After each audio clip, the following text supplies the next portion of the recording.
Often when we discuss Black history, we speak in the past, but there are so many individuals in our present who are making Black history now. So we are celebrating these pioneers in our community through a series we're calling Living Black History. Our next guest in this series is Robert Smith, the chairperson and founder of Vista Equity Partners, LLC.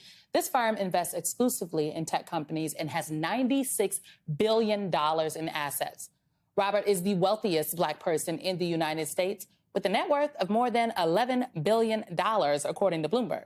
Smith is also a noted philanthropist. In 2019, he famously paid off the debt of Morehouse College's graduating class, a whopping $34 million. And he made the largest donation ever, $2.5 million, in support of prostate cancer research, saying he wanted to change the odds of survival for millions of African-American men. Smith recently teamed up with Goalsetter, a digital money management company aimed at providing Black and Latino youth with the financial tools they need to attain generational wealth. Here's what Robert Smith told me when I asked how his success sets an example for the next generation.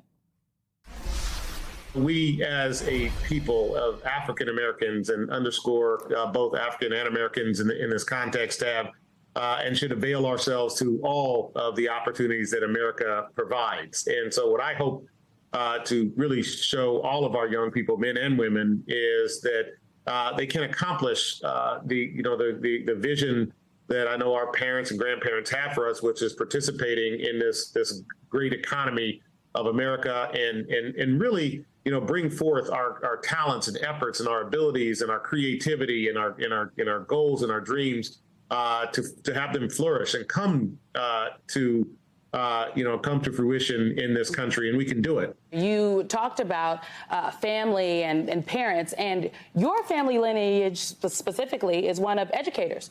Your parents were both teachers. They went on to further their education, and they eventually became principals. My parents were very present. They were very present in our home. They were very present in our community. And when I look at their parents, my grandparents, they were the same way.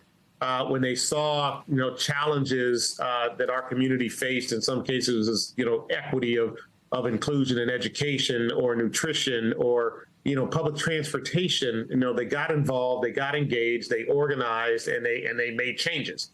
And I think those are the elements that inform me in terms of, what is a noble life and how you should live that noble life. And I think about my grandmother on my father's side, who not only was a teacher, but also, had a small business. It was kind of like kind of entrepreneur.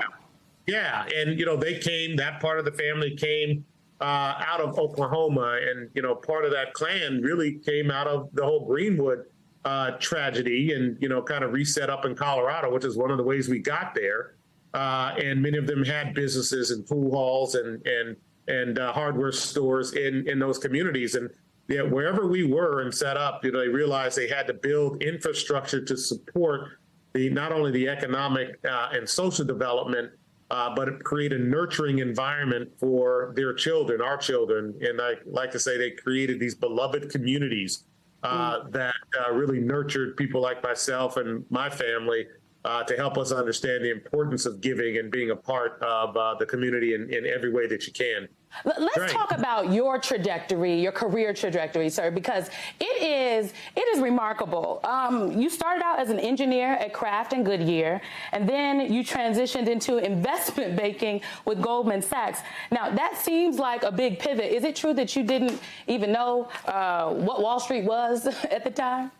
Yeah, when I was an engineer, I thought there was no greater pursuit in life than to be an engineer and a developer and an inventor and, creating something on this planet that no one else had ever created or thought of or in the history of mankind. And, earning patents and trade secrets was part of an expression of that. And then while I was in business school, one of my good friends, John Utendahl, a good friend now, at the time, he was a keynote speaker. He introduced me to a bunch of African-American investment bankers, people like, Ray McGuire and Stan O'Neill. And these sort of people really helped me understand what Wall Street was all about. It's mentorship, it is sponsorship, but it is also relationship. I wouldn't have met these people and known who they were unless I saw them in a Black Enterprise magazine. I said, well, who are these people and what do they do? And as I read more about it, it was quite intriguing. And so it's important that the media present African Americans in a light, importantly, as to who we are, which are creative, brilliant, smart thinkers and capable of doing so many things when given the opportunity. How do you propose to increase Black Americans' participation and, frankly, our representation in financial markets? Because it can and does make a difference. It's critical on so many areas. And the first, when you think about the global asset management business that I am in, they have a total asset base of about 126 trillion with the T dollars, which is basically 5 times the gross domestic product of the U.S. And only 1.4% of those assets are managed by diverse-owned firms. So we have to start insisting on more parity of where that capital is managed by the people who are actually making the contributions of the capital. So that's kind of point one. The second thing, we have to ensure that when we manage this capital, we drive, systems for inclusion. Mr. Smith, you are not only making Black history, I would like to say you are living Black history, sir. I talk a lot about substantive representation, and you are substantive representation. Thank you so much. Thank you, Symone. Pleasure.